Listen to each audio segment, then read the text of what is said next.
बोलिए सतगुरुदेव की जय साईं। बंधुओं, निसंदेह आराधना का जनक मन है। मन ही की की निवृत्ति के लिए आराधना की जाती है। वाह, लोहे से लोहे को काटा जाता है। मानत नहीं मन मोरा, साधो मानत नहीं मन। जिस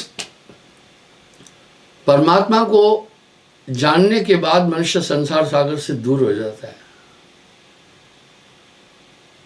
जिस आत्मदेव को समझने के बाद मनुष्य बंधन मुक्त होता है। राम जी अपने गुरु वशिष्ठ मुनि से प्रश्न कर रहे हैं, वह देव कहाँ रहता है? वाह, उसकी प्राप्ति का संसाधन क्या है? वस्तु कहीं ढूंढे कहीं, कहे विद आवे हाथ, कहे कबीर भेदी लिया तो पल में देत लखात। सही में है, साहब का हर एक शब्द सार्थक है, तुकबंदी कहीं नहीं की है। मैं एक शब्द को कई बार बोल चुका हूं, काव्यता का प्रादुर्भाव काव्यता का प्रादुर्भाव जो है वो कबीर साहब से हुआ। पहले ऋचाएं थी, श्लोक थे, लेकिन अन्य चीजें नहीं थी। साहिब की मौत से ही भक्ति और शब्द, दोहे, रमीनिया, साखी आदि इनका उद्गम हुआ। उन्होंने बहुत कम शब्दों में बहुत बड़ी बात कही। कहीं भी उनका एक शब्द व्यर्थ नहीं है, उतना ही बोला। बुद्धिमान आदमी का की एक पहचान है। आजकल वैज्ञानिक लोग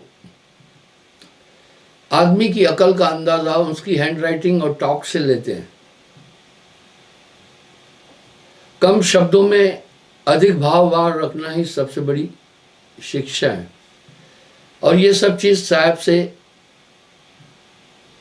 सीखने को मिलती है। हजारी प्रसाद द्विवेदी जी ने कबीर साहब के लिए एक शब्द कहा। कबीर साहब किसी शब्द और वाणी के मोहताज नहीं थे, शब्द खुद घूमकर उनके पास आते थे। उनके शब्दों में बड़ी विविधता है, कहीं भी तुकबंदी नहीं की है। वस्तु कहीं ढूंढे कहीं, कहे विद आवे हाथ, कहे कबीर भेदी लिया पल में देत लखात। राम जी भी ये प्रश्न पूछ रहे हैं, जिस अभीष्ट को जानने के बाद मनुष्य संसार सागर से पार हो जाता है, वो अभीष्ट या देव कहाँ रहता है? उसे किस प्रकार प्राप्त किया जा सकता है? सवाल बड़े सार्थक है। कुछ लोग आते हैं, मुझे अपनी शंकाएं मेरे सामने रखते हैं। मैं कहा अच्छा है, मैं प्रयास करूंगा आपकी शंकाओं का निराकरण करूं। विडंबना क्या है, वो शंका तो रखते हैं, जब मैं प्रति उत्तर देता हूं उसको सुनते नहीं है, बस अपने वाली बोलते, तो फिर मैं निराकरण कैसे कर सकता हूं? इसलिए आप अपनी शंका बोलें, उसके बाद उत्तर भी तो सुने ना। तो यही बात राम जी अपने गुरुवर से पूछ रहे हैं, जिसकी प्राप्ति मात्र से मनुष्य संसार सागर से पार हो जाता है, उसे देव अभीष्ट इष्ट जो कुछ भी कहे, वो रहता कहाँ है? अब वो क्या कह रहे हैं, हे रघुनंदन, वह देव कहीं दूर स्थित नहीं है, शरीर में है। मैंने इस बात को कई बार उठाया। मैं योगा वशिष्ठ फिर आज क्यों उठाया हूँ, त्रेता युग में साहब ने वशिष्ठ जी को, तब वो मुनींद्र के रूप में थे, वशिष्ठ जी देहात्याग के उपरांत राजा पद्म के रूप में उत्पन्न हुए थे। इस तरह इस दुनिया में कोई मरता नहीं है, सिर्फ शरीर खत्म होता है। आत्मा कर्मानुकूल अंतःकरण में कर्मों का संग्रह है, कर्म सारणी बुद्ध उत्पन्न है। उस समय वैसे ही संकल्प होते हैं। उदाहरण के लिए, जब वासुदेव कृष्ण ने अर्जुन से कहा, मनुष्य अपने संकल्प के कारण अंत जैसे उसका निश्चय होता है वैसे गति को प्राप्त होता है। राम जी ने कहा, ये तो बहुत अच्छी बात है, मैं अंत में संकल्प करूंगा, इंद्र बन जाऊं। बोला नहीं, हे अर्जुन, कर्म सारणी बुद्धि उत्पन्न, मनुष्य का अंतःकरण जैसे उसकी क्रियाकलाप और संकल्प होते वैसा बनता है। इसलिए तुम्हारा जिन जिन चीजों में अधिक रुचि होगी,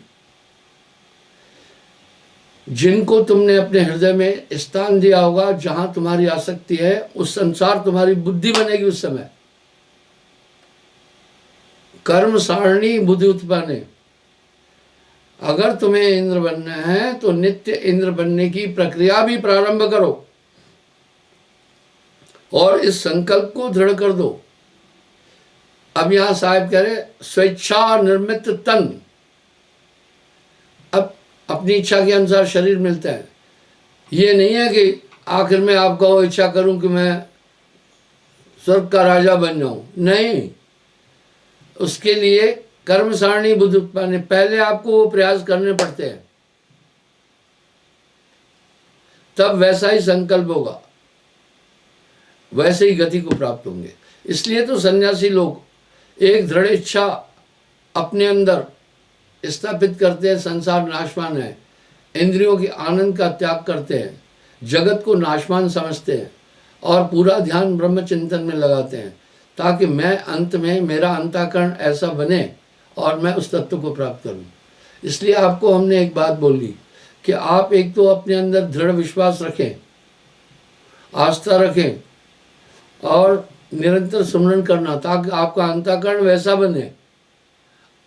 तो कह रहे, हे राम, वह देव कहीं दूर नहीं स्थित है, शरीर में उसका निवास है। वो ज्ञान में शाश्वत अविनाशी, सब में व्याप्त और सबसे रहता है। वाह, कहा हे राम, वो सब में व्याप्त और सबसे रहता है। कैसी अनूठी बात है ये। जल्दी से आदमी इस बात को समझ नहीं पाएगा। दूसरा, गोस्वामी जी रामायण में एक बात कह रहे हैं, भक्ति स्वतंत्र सकल गुण खानी, बिन सत्संग न पावह प्राणी। यहां वशिष्ठ जी राम जी को पता है, एक शब्द कह रहे हैं, हे रघुनंदन, तप आदि योग आदि से उस देव की प्राप्ति नहीं हो सकती। हाँ, अब साहब क्या बोल रहे हैं, मिलान कीजिए ना, कितने तपसी तप कर डारे, काया डारी गारा, ग्रह छोड़ भय सन्यासी, त्यू न पावत पारा।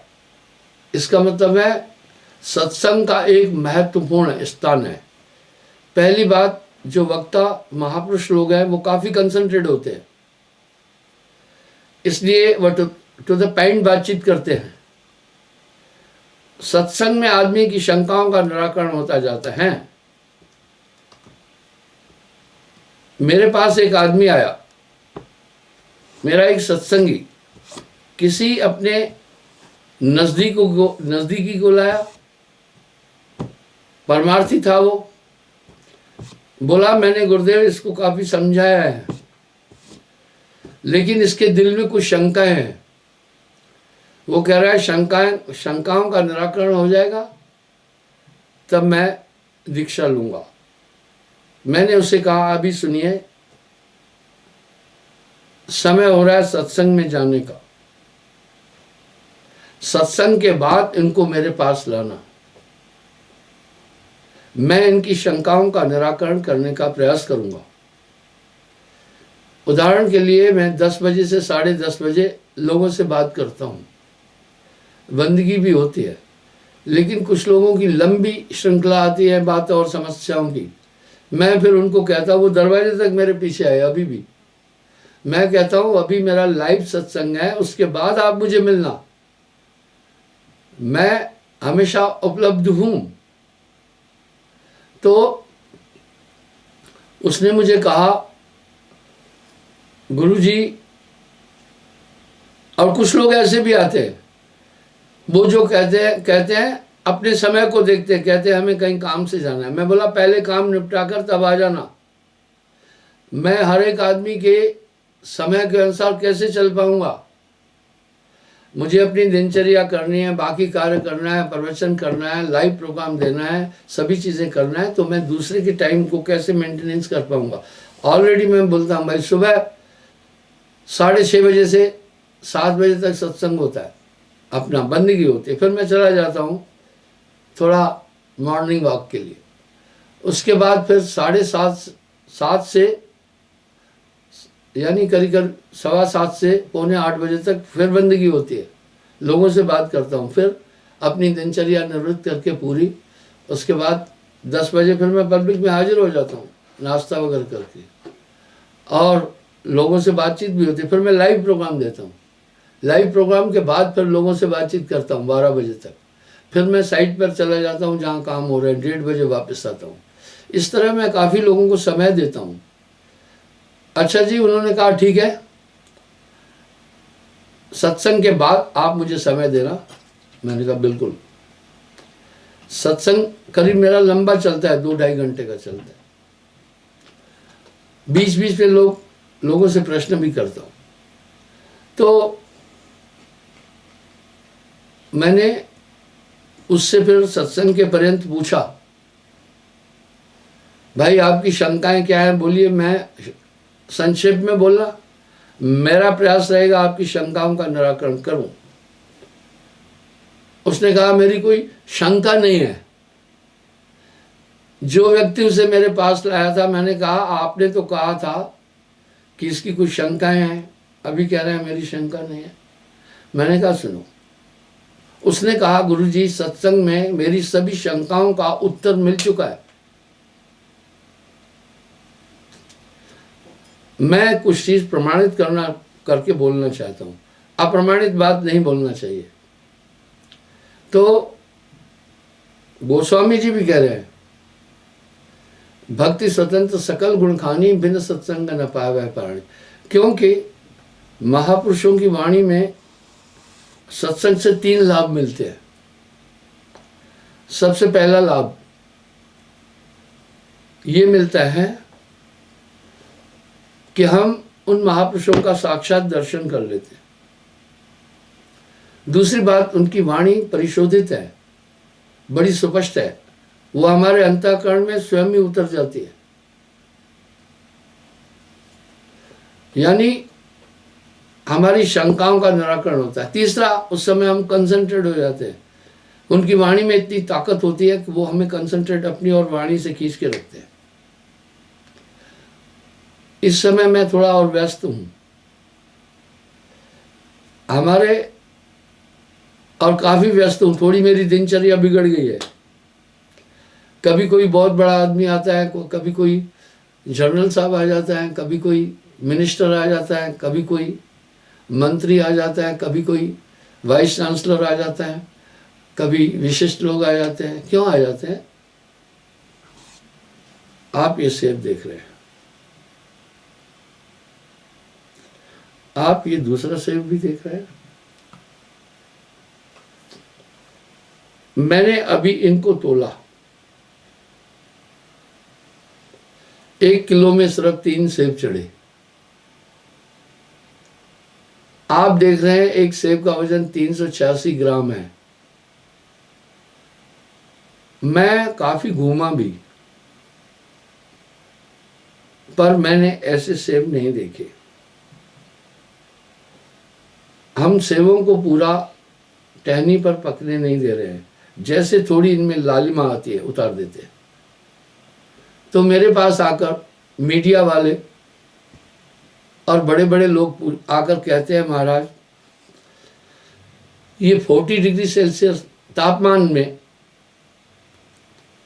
इस तरह के सेब पैदा करना, ये कुछ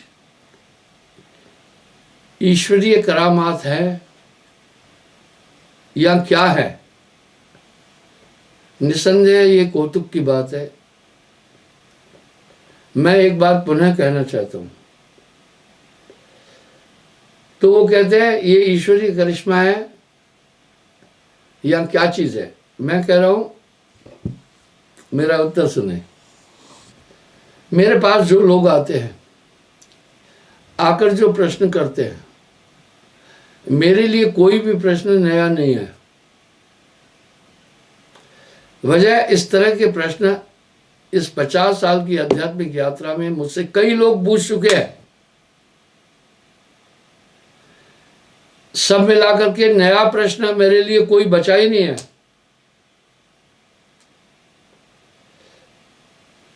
इसलिए मुझे उन प्रश्नों का उत्तर देने में ज्यादा दिक्कत नहीं होती है। अब मुझसे कहा, अच्छा हम इतने ही जब पकते हैं तो हम इनको उतार देते हैं, क्यों? बाद में पक्षी लोग पके हुए फल पर हमला करते आकर बहुत। इस क्षेत्र में ये फल नहीं है, इसलिए पक्षियों के लिए भी ये लाजवाब है। दूर दूर से पक्षियों का समूह आता है, कितना भी मना करो। ये चोरी तो सभी जीव करते हैं, मनुष्य करता है, पशु पक्षी करते हैं, कुत्ता करता है, बाकी चीज करते हैं, ये सब करते हैं। तो वो आकर के जब उनको मौका नहीं मिलता है तो सुबह जल्दी ब्रह्म मुहूर्त में भी आ जाते हैं। वो सोचते हैं अभी कोई आदमी वहां नहीं लगा है, तो चोंच मार देते हैं।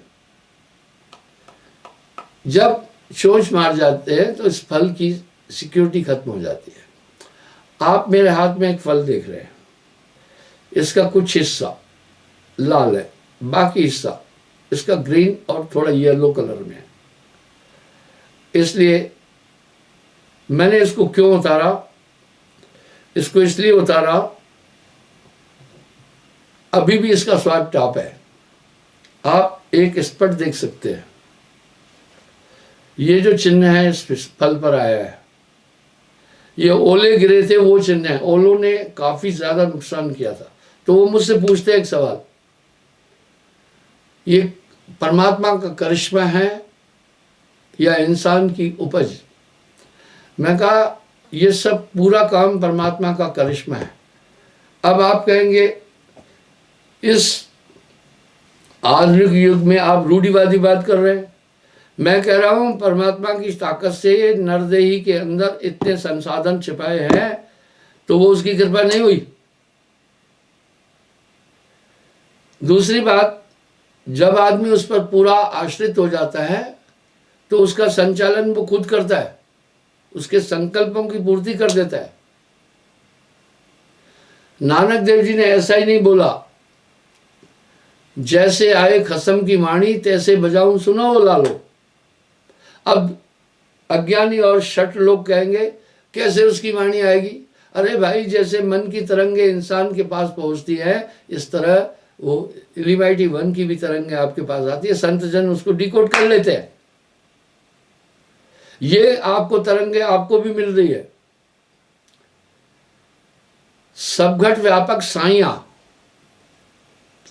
सबघट व्यापक साइया सूनी सेज न कोय। सबघट व्यापक साइया सूनी सेज न कोय। आगे क्या करें? बलहारी ता घट की जागट प्रकट होए। यानी अब साहब एक बात और कह रहे हैं, है प्रगट पर दिसत नाही, सदगुरु सैन सहारा है। मैं उनको कहता हूं, सुनिए। कहते हैं ये चमत्कार है या विज्ञान है। मैं बोला विज्ञान की माँ ही ईश्वरीय ताकत है।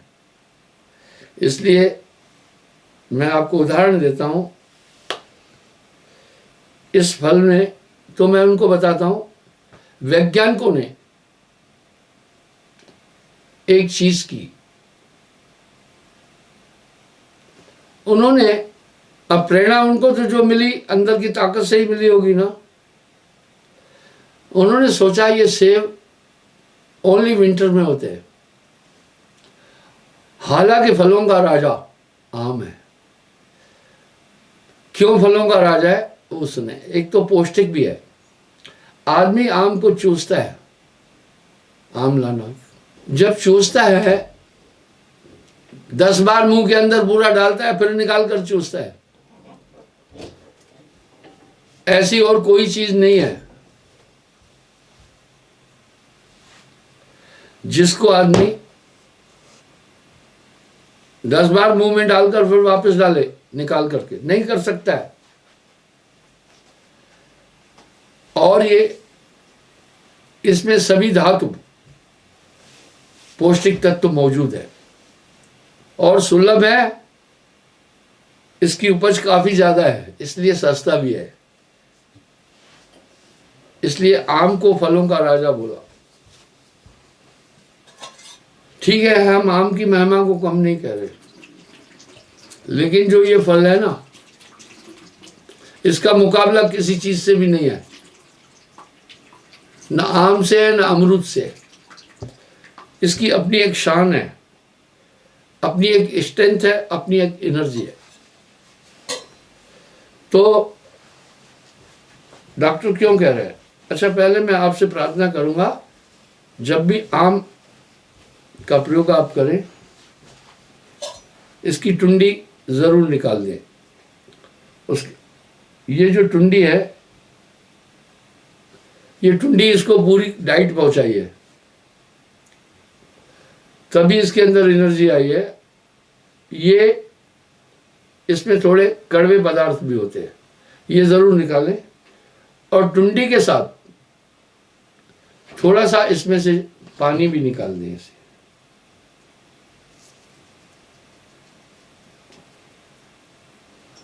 क्योंकि देखा ना, क्योंकि ये जो पानी है इतना सा उस पर टुंडी का असर होगा। बहुत लोग आम खाते हैं, पर आम खाने का तरीका सबको नहीं। मैं गांव का रहने वाला हूं, तो हम आम लोग खूब खाते थे। मैं लोगों को आम खाते देखता हूं, इसको चूसते, खूब चूस लिया। जब इसमें रस कम हो जाए, यहां से दांत से काटना। पूरा चूसने के बाद इसकी गुठली निकलेगी, उसमें बहुत सामान है। उसको खूब चूसना, और बार बार उसको आदमी चूसता है ताकि आम का पूरा सौदा बाहर आए। फिर क्या करना, जो ये इसका बकला है, छिलका है, इसको 4 परत करके यहां से भी चूसना, देखना यहां से कुछ, फिर इधर से भी चूसना। वाह, चलो हमने आम की विधि बता दी। फलों का राजा आम है क्योंकि ये सुलभ है। एक कहावत भी है, अमरूद में आम से कम ताकत नहीं है। अमरूद में आम से कम ताकत नहीं है, इसलिए अमरूद को गरीबों का सेब कहते हैं। तो ये फल पर मैं बता रहा हूं, इसका मुकाबला नहीं है, लेकिन ये मिलता है सिर्फ विंटर सीजन में। ये 3 महीने उपलब्ध है। बाद में इसको मैंने उस व्यक्ति को समझाया, बाद में इसको स्टोरेज किया जाता है शीत गृह में, कोल्ड स्टोर में। उसकी स्ट्रेंथ इससे खत्म हो जाती है, पर रहता है सर्दी के कारण, लेकिन इसके तत्व खत्म हो जाते हैं। आप जो फ्रिज में चीज रखे हैं, अगर फ्रिज से बाहर निकालकर आप थोड़ी देर रखें, खत्म हो जाएगी वो। हमारे यहाँ घी भी होता है। मुझे एक घृत निर्माता ने कहा, गुरुजी घी को कभी भी शीत में नहीं रखना है, ये तो 45 डिग्री से ऊपर तापमान को सह लेता है, तो ये उपलब्ध नहीं है। और गर्मी में इसका होना बहुत बड़ी उपलब्धि है, बहुत बड़ी उपलब्धि है।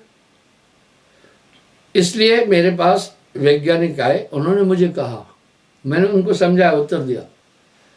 मुझे कहा कि ये चमत्कार है, परमात्मा की शक्ति है। मैंने कहा परमात्मा के अस्तित्व को किसी भी कोण से नकारा नहीं जा सकता। जब उस ताकत ने दुनिया का सृजन किया, हमें सिर्फ इंसान को रॉ मटेरियल दिया, फिर वो परमात्मा मनुष्य के अंदर खुद आया। जैसे डॉक्टर को ऑपरेशन करना है, थिएटर रूम में जाता है तो मास्क लगाता है, टोपी पहनता है और गाउन पहनता है, वही डॉक्टर बाहर आता है। इस तरह परमात्मा ने फिर इस मनुष्य शरीर में खुद प्रवेश किया, ताकि इस धरती को, इस पृथ्वी को का अच्छी तरह श्रृंगार किया जा सके। परमात्मा की ओर से कोई रेलगाड़ी तो आई नहीं ना, कोई हवाई जहाज भी नहीं आया, कोई बस और ट्रक भी नहीं आई, कोई कंप्यूटर नहीं आया, पर उन्होंने सब सामग्री हमें प्रोवाइड की थी। आगे चलकर मनुष्य ने उससे ये कार्य किया। इसलिए इसमें चमत्कार और विज्ञान दोनों शामिल है। ईश्वर तो खुद ही चमत्कार है। मैंने कहा भाई देखिए, इसे चमत्कार भी मानिए या परमात्मा की कृपा मानिए या इंसान की खोज माने, वैज्ञानिकों ने खोज की। ये हरमन 99 समरसेव है, उन्होंने खोज की कि ऐसा फल बनाया जाए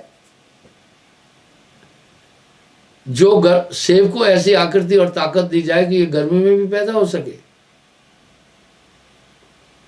संभवतः उन्होंने क्या किया होगा मैं आपको बताता हूँ। मुझे हालांकि इसका क्लियर अनुभव नहीं है। जिन्होंने मुझे ये पौध दी और राय दी, जिनके कलम दी, उन्होंने मुझे ये फार्मूला नहीं बताया कि ये किस तरह से इसको सृजित किया गया है ताकि ये समर में भी रहे। इतना तो कहा समर में रहेगा, पर क्या धातु क्या एलिमेंट इसमें दिए वो नहीं बोले। एनीहाउ मैं ये बोलना चाहता हूँ, संभवतः इसमें यूं हुआ होगा। अलीगढ़ में एक किसान, मुस्लिम किसान ने क्या किया, एक अमरूद आम बनाया। वो आज से 10-15 साल पहले की बात है, टीवी पर भी उसकी बड़ी धूम थी। फिर उसने कटहल आम बना दिया। हुआ ये हुआ होगा, मेरा अनुमान है, पहले उस फल को किसी ऐसी जगह पर लगाया होगा, प्यून को, सेब की, जो गर्मी में फल देने वाला है। उदाहरण के लिए कटहल, अमरूद या आम। तो नीचे से जो ताकत उस कलम को मिली वो गर्मी के फल आम की मिली, अमरूद की मिली या कटहल की मिली। और ऊपर जो इसके अंदर सेब की आकृति आई, वो सेब की कलम दी ऊपर। उसको फिर वहां से डाली उतार करके तब जमीन में पनीरी बनाई होगी। इसलिए इस फल का जो टेस्ट है मल्टी टेस्ट है। इसका जो शेप है वो बहुत टॉप डेलिशियस सेब का शेप है, और जो इसका कलर है वो गोल्डन सेब का कलर है। इसका जो स्वाद है दोनों में मिक्स है। मैं उदाहरण देता हूं, ठीक वैसे ही है। जो फ्रिजियन गाय हैं वो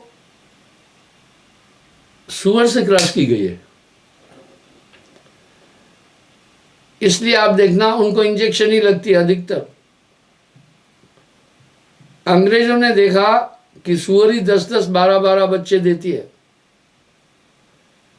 और हेल्दी भी रहती है, सब बच्चों को पालती है। उन्होंने गाय को सुअर से क्रॉस किया, उसके अंदर उसका शुक्राणु इंसेक्ट कर दिया। अब दोनों के गुण हैं। और ये गाय के अंदर जो फ्रिजियन वो दिखता है, अगर उसके सर की तरफ और कुछ आकृति देखेंगे तो थोड़ा सा जो हमारी देसी गाय अलग है। इसलिए कुछ कुछ बुद्धिजीवी संस्थाएं हैं वो फ्रिजियन गाय का दूध वर्जित करती है। खैर मैं ऐसा कुछ नहीं बोल रहा हूं, निसंदेह उसके पास दूध तो काफी है। तो इसलिए इसमें गर्मी सहने की ऊर्जा इसलिए आ गई कि इसको बेस जो मिला उस फल से मिला जो गर्मी में होता है। ये निसंदेह वैज्ञानिकों की बहुत बड़ी उपलब्धि है, ये नॉर्मल बात नहीं है। अब आप देसी गाय का दूध पीना और फ्रिजियन का पीना, तो उसमें फ्रिजियन गाय में थोड़ा सुअर का पुट मिलेगा, सुअरी का, उसका तो अंश आया। उसकी आवाज भी आप देखना, जो देसी गाय रंभाती है उसकी आवाज अलग है, जो फ्रिजियन रंभाती है उसकी साउंड में भी सुअरी का थोड़ा सा अंश मिलता है। बुरा नहीं मानना, मैं भ्रमित नहीं कर रहा हूं, प्रत्यक्षम प्रमाणम कितम। इसलिए इस फल में आकृति सेब की है, निसंदेह ये सेब है, इसे सेब ही कहा जाएगा। जैसे घोड़ी को गधे से क्रॉस किया तो खच्चर पैदा होता है, तो खच्चर में दोनों के तो गुण है ना। अब ये उन्होंने मुझे दिया, मैंने कहा ठीक है, मैं किसानी जानता हूं।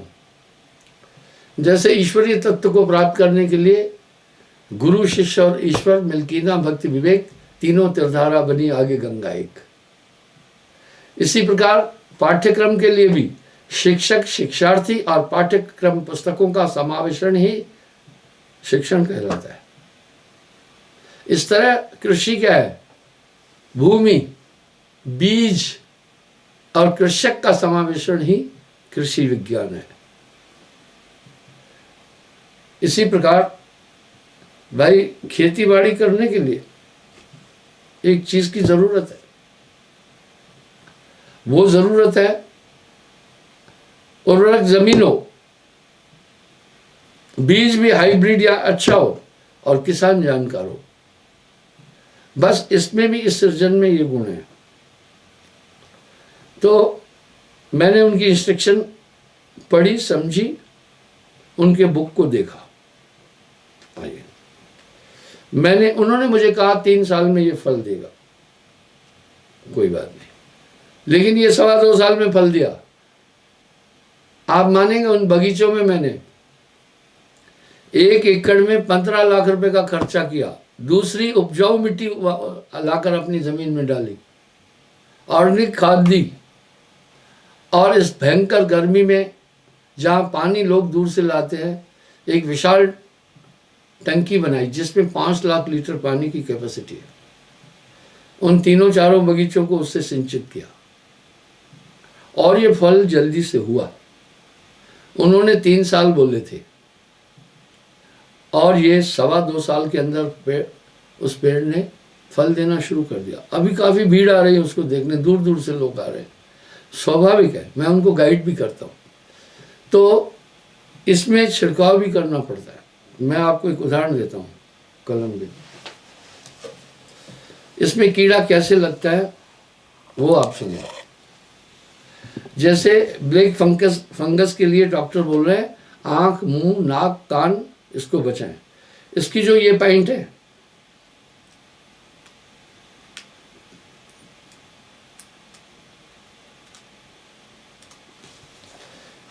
इधर एक छेद आप देख रहे होंगे, कीड़ा यहां से इंटर्ड होता है, ये बहुत जरूरी है। जैसे मनुष्य आहार करता है मुख के द्वारा, लेकिन पौष्टिक पदार्थ मूलाधार चक्र से निकलते हैं, इसलिए इसको एनर्जी यहां से मिल रही है। बाकी ये होल है, रियल, ये सब में आपको मैं दिखाता हूं। आप इसको देखना,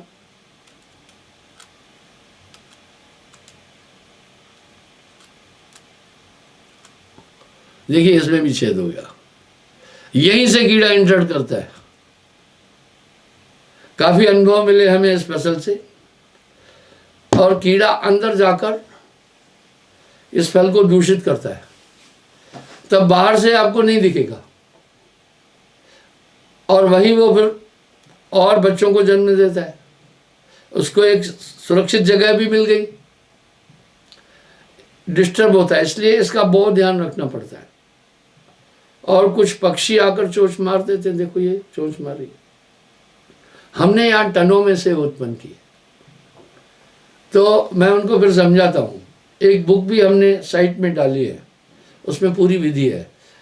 सब मिला करके लोग अचंभित है कि ये बहुत बड़ा चमत्कार है, कुछ ये महाराज ने ऐसा चमत्कार किया। मेरे भाई बात सुनिए, झूठी बढ़िया ही नहीं लेनी चाहिए।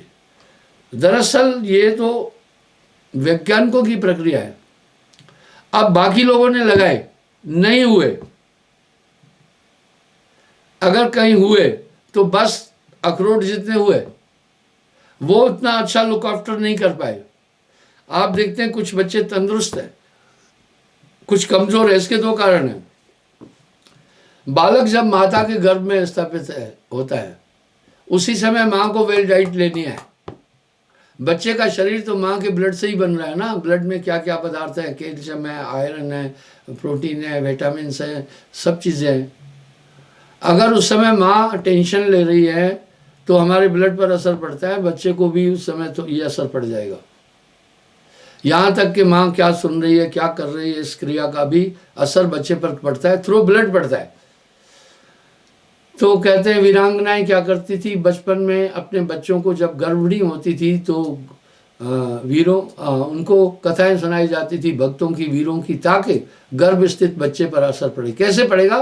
क्योंकि जो हमारी इंद्रियों पर असर पड़ता है वो सीधा हमारे ब्लड पर असर पड़ता है, हमारे वाइटल ऑर्गन पर असर पड़ता है, उससे ये बच्चा पोषित होता है।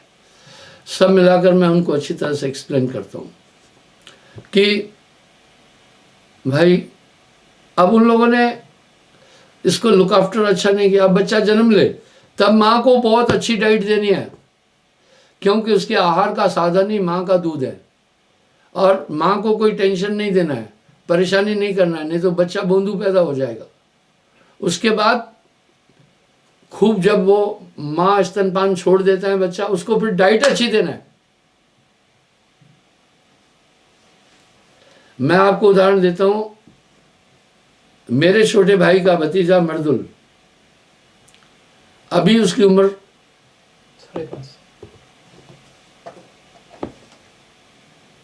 5 साल है। पता है उसके लिए जो कपड़े लाते हैं वो 8 साल के लाते हैं। हेल्दी है, उसका लुक आफ्टर अच्छा हुआ। इसी प्रकार हमने इन पौधों को लुक आफ्टर टॉप दिया, इसकी देखभाल हमने बहुत अच्छी की, समय समय पर स्प्रे किया, समय समय पर इसको जल दिया, और इसको रोग नहीं लगे इसकी पूरी पूरी चेष्टा की। और जो मेरे सत्संगी इस बागवानी के एक्सपर्ट है, मैंने उनसे राय ली। और कुछ कुल्लू मनाली से आए, कुछ यहाँ से भी, कुछ श्रीनगर में भी मेरे लोग हैं सत्संगी जो नाम लिए हैं, उनसे मैंने गाइडिंग ली। इस तरह ये एक अजूबा, एक बहुत बड़ा करिश्मा है। किसान भाइयों से मैं ये कहना चाहूँगा, ये एडिशनल कमाई है। जहाँ हमारे ये बगीचे लगे हुए हैं सेब के, उसके नीचे पता है क्या क्या फसल उगाता हूँ मैं। ये ज़्यादा फैलता नहीं है, ये 2-3 मीटर के दायरे में ही रहता है, उसमें ये ज़्यादा नहीं फैलता है। आप फसल लगा सकते हैं उसमें। मैंने अभी बीन्स, कुंटलों में बीन्स निकाली, आप अचंभित होंगे। मूली, ग्रीन गोभी, गोभी, कड़म, गाजर आदि। सिर्फ इसमें वो पौधा नहीं लगाना है जो गांठ बनती है नीचे, जैसे भिंडी के पौधे में नीचे गांठ बनती है, उसमें कीड़े हो जाते हैं। बैगन ये नहीं लगाना है, बाकी लगाए और फसल की फसल आपको मिलेगी।